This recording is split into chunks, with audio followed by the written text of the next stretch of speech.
खुशी के गीत गाए जा, ये जिंदगी है कौम की, तू कौम पे लुटाए जा।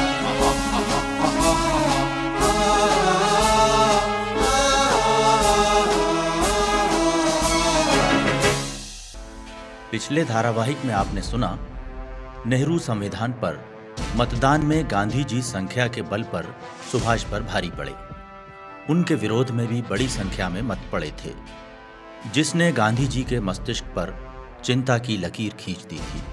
वो युवाओं की उग्र विचारधारा से परेशान हो उठे थे, लेकिन इस बात का सुकून था कि वो कलकत्ता अधिवेशन में आ गए, नहीं तो युवा नेहरू संविधान को पास नहीं होने देते। अब सुनते हैं अगली कड़ी।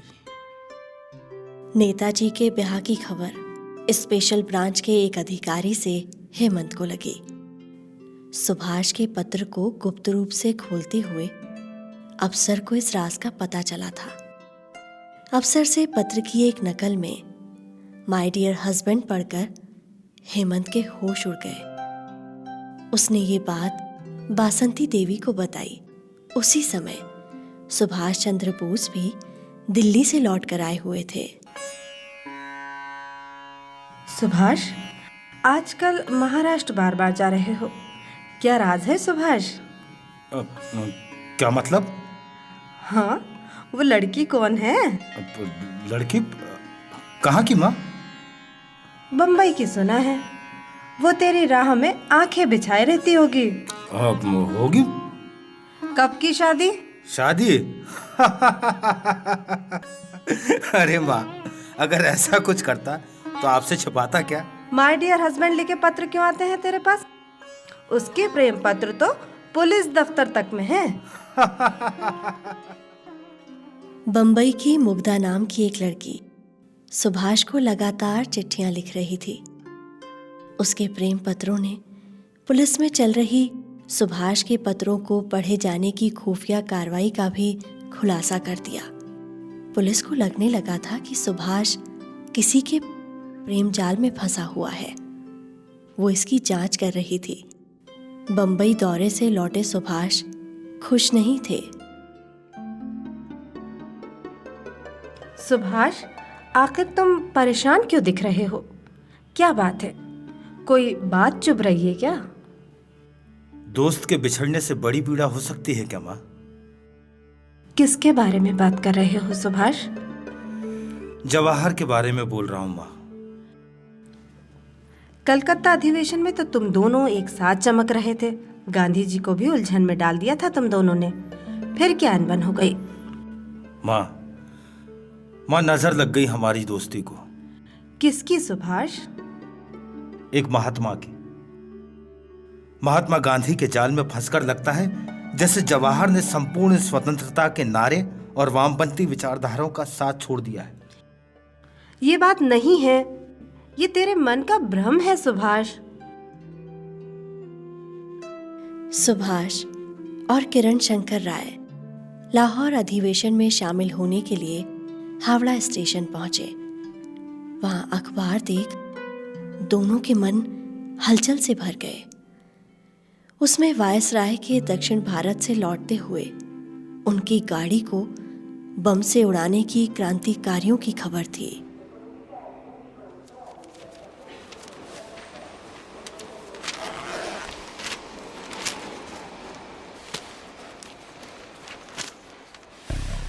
लॉर्ड इरविन बच गए, लेकिन उनका अर्दली घायल हो गया है। उपनिवेशिक स्वराज के लिए हमारे नेताओं ने कुछ भी नहीं किया, इसीलिए ब्रिटिश सरकार भी मुड़ गई। बोलो किरण, इससे हमारे नेताओं की खोखली बातों की कलई भी खुल गई। क्या इज्जत रह गई उनकी? इसी का गुस्सा है क्रांतिकारियों में। तुम कहना क्या चाहते हो सुभाष? जंग, जंग और सिर्फ जंग। गांधी जी को अंग्रेजों की बातों पर ध्यान न देते हुए सीधे लड़ाई का बिगुल बजाना चाहिए।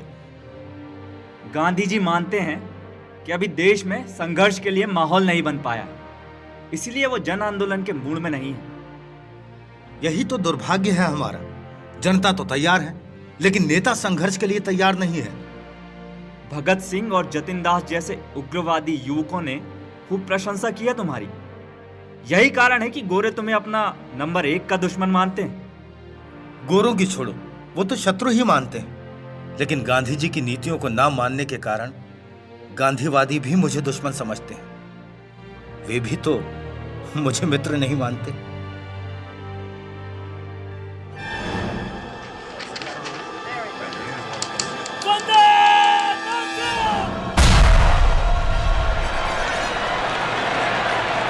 ये धमाका अंग्रेजों तुम्हारे कान खोलने के लिए है।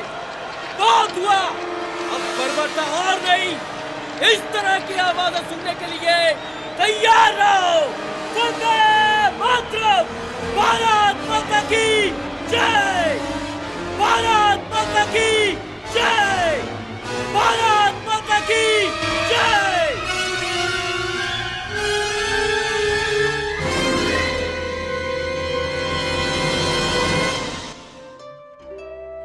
सेंट्रल असेंबली में विस्फोट करके भगत सिंह और बटुकेश्वर दत्त ने गिरफ्तारी दे दी।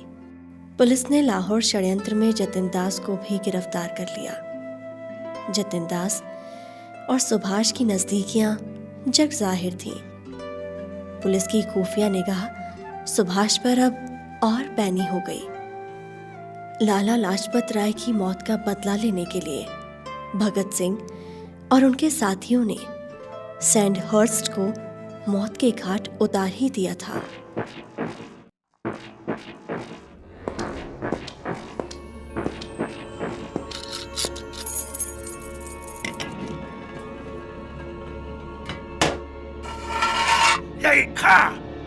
जब तक लाहौर षड्यंत्र मामले में गिरफ्तार राजबंदियों के साथ अमानवीयता बंद नहीं होगी, हम अनशन करते रहेंगे। तुमको खाना खाना ही पड़ेगा चाची जास। तू खा रही कि नहीं? यही खा खा खा खा, खाना खाना पड़ेगा।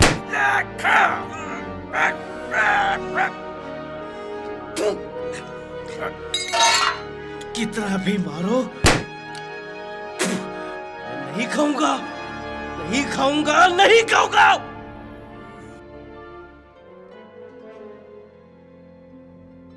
अनशन करते हुए 61वें दिन 13 सितंबर 1929 को जतिन दास ने मादरे वतन को अलविदा कह दिया।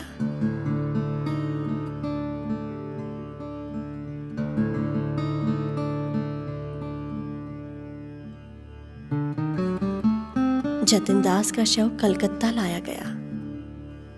देशबंधु जी के बाद इतनी बड़ी संख्या में लोग उनके अंतिम संस्कार में शामिल हुए। बेहद नाजुक दौर होने के बाद भी सुभाष ने पंजाब का दौरा किया। सुभाष ने जेल में भगत सिंह से मिलने की कोशिश की, लेकिन उन्हें अनुमति नहीं मिली। पंजाब में कांग्रेस का अधिवेशन हो रहा था, लेकिन युवा सम्मेलन न होने से बेचैन युवा सुभाष से मिले। सुभाष कांग्रेस अध्यक्ष के शिविर में पहुंच गए। हम युवा चाहते हैं कि कलकत्ते की तरह यहाँ भी युवा कांग्रेस का सम्मेलन होना चाहिए। ये तो मुझे भी स्वीकार है। जवाहर, अब तो कांग्रेस की बागडोर तुम्हारे हाथों में आने वाली है, फिर अलग से युवा कांग्रेस सम्मेलन का क्या मतलब है? संपूर्ण स्वतंत्रता प्रस्ताव खुद बापू रखने वाले हैं। तुम्हें और क्या चाहिए सुभाष? प्रस्ताव पर सहमति असहमति से क्या होने वाला है? सीधे जंग का कार्यक्रम गांधी जी कब अपने हाथ में लेने वाले हैं? कांग्रेस 4 दशक से अधिक पुरानी हो गई है, लेकिन उससे क्या होने वाला है? सुभाष, ये मत समझो कि गांधी जी का शिष्य बनकर मैं वामपंथी विचारधारा और अपने युवा साथियों से दूर हो गया हूँ। जवाहर बाबू, ये मत भूलो, हम दोनों ने मिलकर कांग्रेस में गर्म प्रगतिशील विचारों को वट वृक्ष बनाने के लिए बीज रोपा था और सौगंध भी खाई थी। यूथ लीग किसने बनाया था? मद्रास में संपूर्ण स्वतंत्रता की आवाज किसने बुलंद की थी? जवाहर, आपने ही ना? ये तो सभी जानते हैं। अच्छा, मैं ये जानना चाहता हूं कि तुम्हारे मन में क्या चल रहा है सुभाष? गांधी जी हमारे वामपंथी विचारों की गति को रोक सकते हैं, वो वामपंथी आंदोलन के विरोध में खड़े हो सकते हैं। बापू पर तुम्हारा ये आरोप ठीक नहीं है। मेरे पास प्रमाण है। कौन से? अधिवेशन में ना आने की शपथ के बावजूद गांधी जी ऐन वक्त पर कलकत्ता अधिवेशन में आए। इटली और तुर्किस्तान के पहले से तय दौरे को उन्होंने आगे बढ़ाया। साफ है वो हमारे उद्देश्य के बीच खड़े होने के लिए कलकत्ता अधिवेशन में आए हैं। बस इतना ही? नहीं, कांग्रेस के अध्यक्ष पद पर उन्होंने आप ही को क्यों बिठाया? इस पर हक तो सरदार वल्लभ भाई पटेल का था। लोकतंत्र के रास्ते भी यही होता। सुभाष, मुझे अध्यक्ष पद इस तरह कहाँ चाहिए था? मैंने तो साबरमती जाकर खुद बापू से कहा था आप ही अध्यक्ष रहें। मुझ पर विश्वास करो सुभाष, मुझे जबरन अध्यक्ष बनाया गया है। मैं आपको वचन देता हूं, बापूजी जैसे महात्मा और पिता का मान मैं हर हाल में रखूंगा, पर मेरा दिल हमेशा वामपंथी प्रगतिशील विचारों के साथ रहेगा, क्योंकि मैं नौजवान हूं।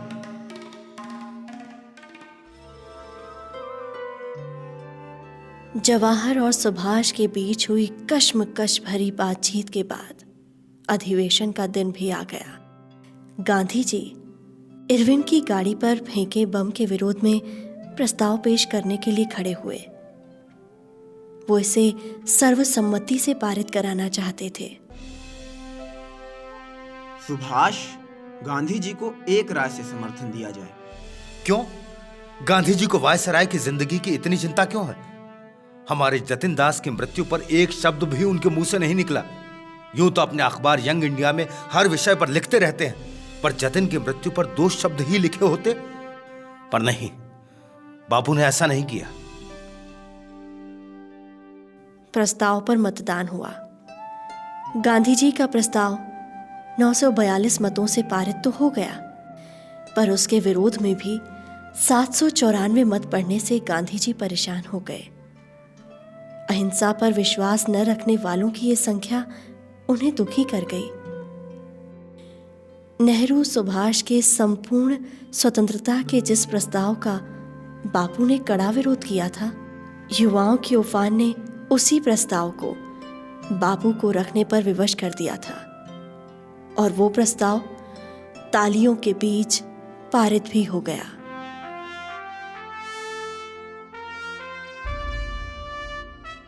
गांधी जी के प्रस्ताव में अवज्ञा आंदोलन का नाम मात्र का उल्लेख हुआ है, लेकिन जब तक सर्वहारा वर्ग की समस्याओं को पहचान कर उन्हें राष्ट्रीय प्रवाह में नहीं शामिल करते और अंग्रेजों से सारे संपर्क तोड़कर अलग सरकार नहीं बना लेते, तब तक संपूर्ण स्वतंत्रता के प्रस्ताव का कोई मतलब नहीं।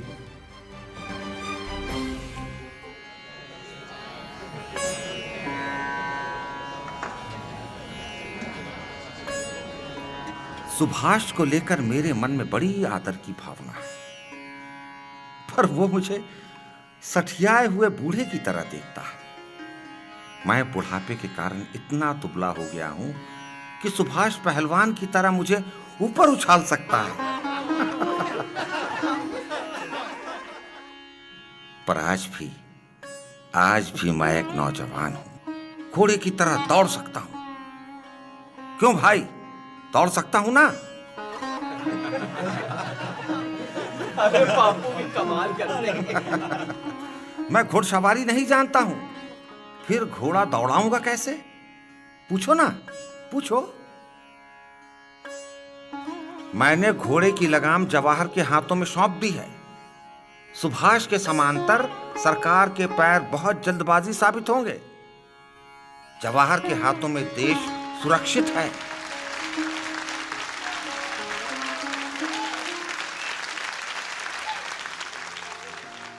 संपूर्ण स्वतंत्रता को कांग्रेस का ध्येय तय किया गया। अगले दिन चुनाव के लिए कार्य समिति की बैठक हुई। मोतीलाल और जमनालाल बजाज दोनों की सूचियों में सुभाष और उनके साथियों के नामों को शामिल नहीं किया गया। केवल मोतीलाल के अड़ जाने पर बैरिस्टर सेनगुप्ता को कार्यकारिणी में रखने की बात गांधी जी ने मानी। लाहौर कांग्रेस के निर्णय के अनुसार 26 जनवरी का दिन स्वतंत्रता दिवस के रूप में मनाया जाना था।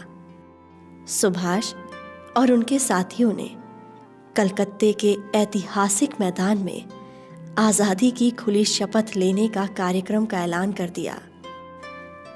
सुभाष ने इसे ऐतिहासिक बनाने के लिए पूरी ताकत लगा दी, लेकिन इसकी खबर पुलिस कमिश्नर टैगार्ट को लग चुकी थी। उसने इसे रोकने के लिए अफसरों की बैठक बुलाई। बंगाल की क्रांतिकारियों की हरकतें हमेशा एक हैडिक हो गई है। Yes sir. सर, 2 दिन पहले तो आप पर भी हमला किया था। यस, घोड़ों की टापों के नीचे 2-4 सत्याग्रहियों की पसलियां टूट भी जाए तो कोई फर्क नहीं पड़ेगा। घोड़े तैयार रखो, मौका मिलते ही टूट फाड़ो। Yes sir. किसी घोड़े की खूर कालकाटा की महापौर की खोपड़ी पर भर जाए तो इस रोग की झाड़ ही खत्म हो जाए। बिल्कुल सर, पूरी तैयारी है। अश्वदल भी तैयार है सर। जालियांवाला बाग में 400 लोग मारे गए थे। क्या जनरल डायर को फांसी हुई थी? ब्रिटिश सरकार के लिए आप जितनी शक्ति हो कीजिए, कुछ नहीं होगा। एक बार बता दो, कलकत्ता पुलिस कमजोर नहीं है। लाहौर पुलिस ने लाजपत राय को जिस तरह ठिकाने लगा दिया था, उसी तरह सुभाष को भी ठिकाने लगा दो। पंचनामा लिपापोती तो सरकार कर ही लेगी। Right sir. 8 दिन पहले ही मालदा स्टेशन पर उग्र भाषण देने के आरोप में सुभाष को गिरफ्तार किया गया था। वो कल ही जमानत पर छूटे थे और छूटते ही 26 जनवरी की तैयारी में लग गए थे। माँ सुभाष को लेकर खासी चिंतित थी। उसे लग रहा था कि 26 जनवरी को अंग्रेज पुलिस बर्बरता की नई कहानी लिखेगी। गांधी जी और मेरे संबंधों के बीच पता नहीं ईश्वर कौन सा खेल खेल रहा है। बाबू मुझे समझ ही नहीं पाते। संघर्ष के आह्वान की बात करते करते मेरा गला सूख गया, लेकिन वो है कि मानते ही नहीं। अंग्रेजों की नीयत से जब उनका भरोसा उठ गया और उन्होंने संघर्ष का बिगुल बजाया, उस वक्त मैं जेल में था और दांडी यात्रा के समय भी यही हुआ था। मां, ये बात मत भूलना सुभाष कि गांधी जी मेरे प्रिय नेता है। मां, मेरे और उनके बीच मतभेद है, मनभेद नहीं। पर मां, दुर्भाग्य से मेरे और उनके बीच जो होता है वो बढ़ा चढ़ाकर प्रचारित होता है। मां, मुझे भी गांधी जी से उतना ही प्रेम है जितना कि आपको।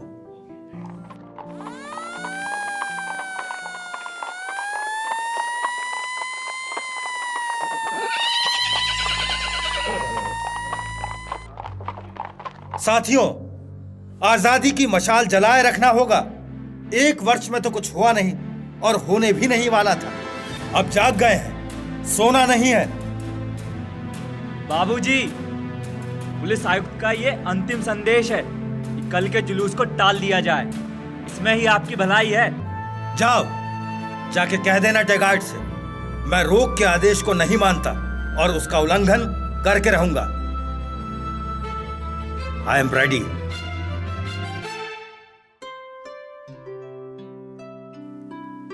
पुलिस ने चारों ओर से सुभाष के घर को घेर लिया, लेकिन सुभाष वहां से निकल गए। किरण शंकर और पूर्ण बाबू को गिरफ्तार कर लिया गया। बड़े पैमाने पर युवा कार्यकर्ता भी बंदी बनाए गए। सुभाष के गायब होने की खबर से कलकत्ता हिल गया। सारे देश में 26 जनवरी को लेकर कार्यक्रम होना था, लेकिन कलकत्ते का कार्यक्रम स्थल टैगार्ट की निगरानी में छावनी बना हुआ था। दोपहर बाद अचानक हलचल हुई और सुभाष प्रकट हो गए।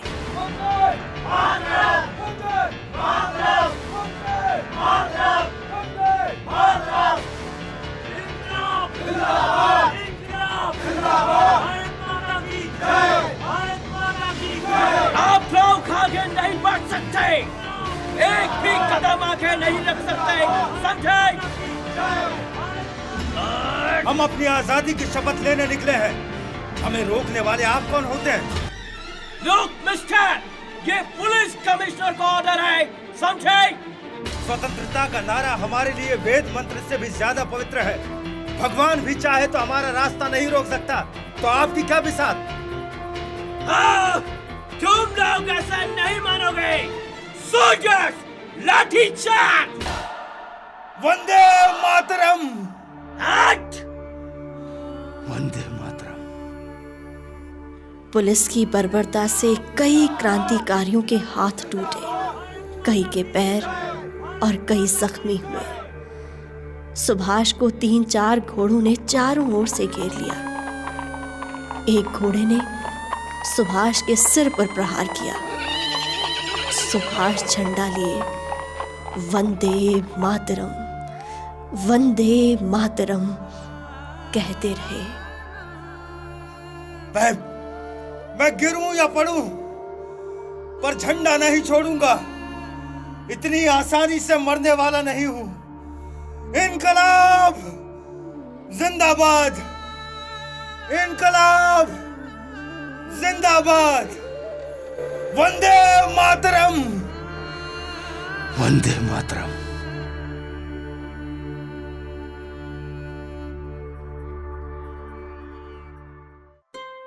सुभाष को 6 माह के कारावास की सजा मिली। शरद बाबू सुभाष से मिलने जेल गए। उनका मन स्थिर नहीं था।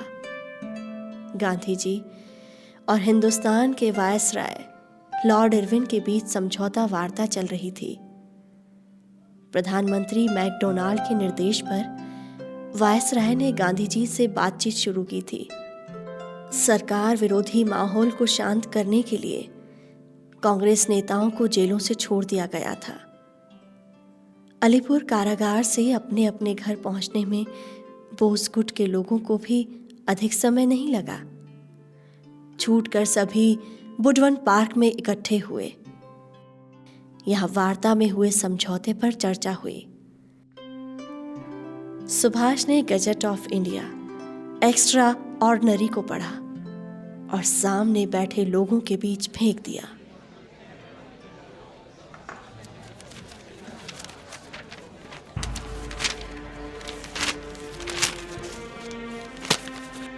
क्या हुआ सुभाष? शरद दादा, महीने भर की वार्ता के बाद क्या मिला? इतने लंबे चौड़े समझौते में संपूर्ण स्वतंत्रता का हल्का सा जिक्र भी नहीं हुआ। ये समझौता क्यों किया बापू ने? सुभाष, आखिर हमें मिला क्या है? दूसरे गोल में सम्मेलन का सरकारी न्योता और सत्याग्रहियों पर पुलिस की ज्यादती की जांच का भरोसा। सिर्फ बस यही मिला हमें। गांधी जी संघर्ष में जीते पर समझौते में हार गए। इतने बड़े राजनीतिज्ञ की इस तरह की हार नहीं होनी चाहिए थी। सुभाष, तुमने राजबंदियों को लेकर धारा को पढ़ा है? कोई नई बात पकड़ में आई क्या माजदा?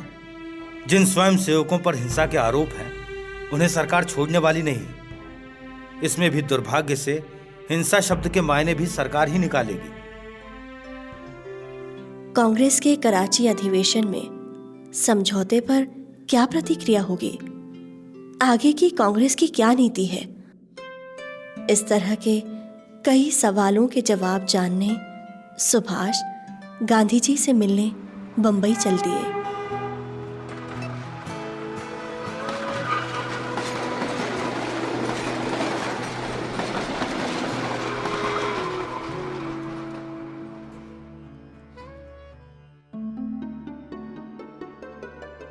सुभाष, मुझे मालूम है कि समझौते से तुम पूरी तरह खुश नहीं हो। आप ही बताइए, समझौते में ऐसा क्या है जिससे मुझे संतोष हो सके? गांधी जी, आपके समझौते में संपूर्ण आजादी का हल्का सा उल्लेख भी होता तो मैं अपने को धन्य मानता। हो सकता है ये शब्द छूट गए होंगे। क्या? इतने जरूरी शब्द? मान लिया उल्लेख नहीं है तो क्या? इसका मतलब यह तो नहीं कि हमने आजादी की मांग को छोड़ दिया। सुभाष, क्या तुम ऐसा सोचते हो? तुम एक बड़े नेता हो, ऐसा स्वभाव तुम्हारे लिए शोभा नहीं देता। यहां सवाल मेरे स्वभाव का नहीं है। गांधी जी समझौते के ये शब्द कहीं ज्यादा जरूरी है। सुभाष, उन शब्दों से कोई खास अंतर नहीं पड़ता है। ब्रिटिश सरकार किसी आश्रम के मंत्र घोष पर नहीं चलती। सुभाष, तुम आखिर कहना क्या चाहते हो? बापूजी, ब्रिटिश सरकार में बैठे लोग सिर्फ शब्दों से खेलते हैं, लेकिन हमारे कार्यकर्ता तो जान पर खेल जाते हैं। भगत सिंह, राजगुरु, सुखदेव का क्या होगा? किस विषय में? आपके समझौते के शब्द तो केवल अहिंसक संघर्ष में शामिल हुए राजनीतिक बंदियों की मुक्ति की बात कहते हैं। फिर भगत सिंह आदि का क्या होना है? वो तो हिंसक संघर्ष वाले हैं, क्रांतिकारी हैं। लाहौर अधिवेशन से पहले भगत सिंह और उसके साथियों को ब्रिटिश सरकार फांसी पर लटकाने का फैसला कर सकती है। सुभाष, तुम्हारे और मेरे विचारों के बीच बहुत अंतर है। अंतर है तो क्या हुआ? मंजिल तो एक है, आजादी, बस आजादी। परंतु तुम्हारा रास्ता मुझे पसंद नहीं। सुभाष, तुम ये याद रखो, मैं कई युगों तक आजादी का इंतजार कर सकता हूं, लेकिन हिंसा से आजादी के बारे में स्वप्न में भी नहीं सोच सकता।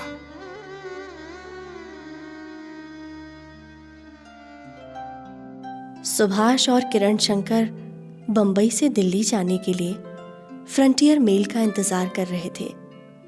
उसी ट्रेन से बापूजी भी दिल्ली जाने वाले थे। बापू तृतीय श्रेणी के डिब्बे में बैठकर दिल्ली के लिए रवाना हुए। सुभाष और किरण शंकर प्रथम श्रेणी के डिब्बे में सवार हुए।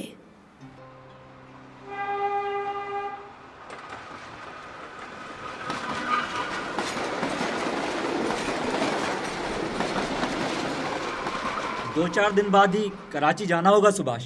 हाँ, अधिवेशन जो है। किरण शंकर, मैं इस बात पर संतोष कर सकता हूं कि इस बार कांग्रेस का अध्यक्ष बहुत मजबूत है। सरदार पटेल को तो इससे पहले ही अध्यक्ष बन जाना चाहिए था सुभाष। बारडोली सत्याग्रह कितना बड़ा काम उनके साथ था, पर जवाहर के लिए गांधी जी ने पक्षपात का प्रदर्शन किया। इसकी क्या वजह हो सकती है सुभाष? वामपंथी खेमे के एक बड़े मोहरे को गिराना और अपनी राजनीति के रास्ते को बाधित होने से बचाने के लिए। और क्या, लाहौर अधिवेशन से पहले ही बापू ने जवाहर की तारीफ करना शुरू कर दी थी।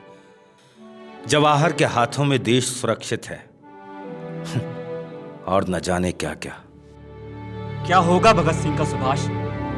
गांधी जी के समझौते ने तो क्रांतिकारियों के लिए फांसी के फंदे को तैयार करवा ही दिया है, जब चाहे गले में पड़ जाए।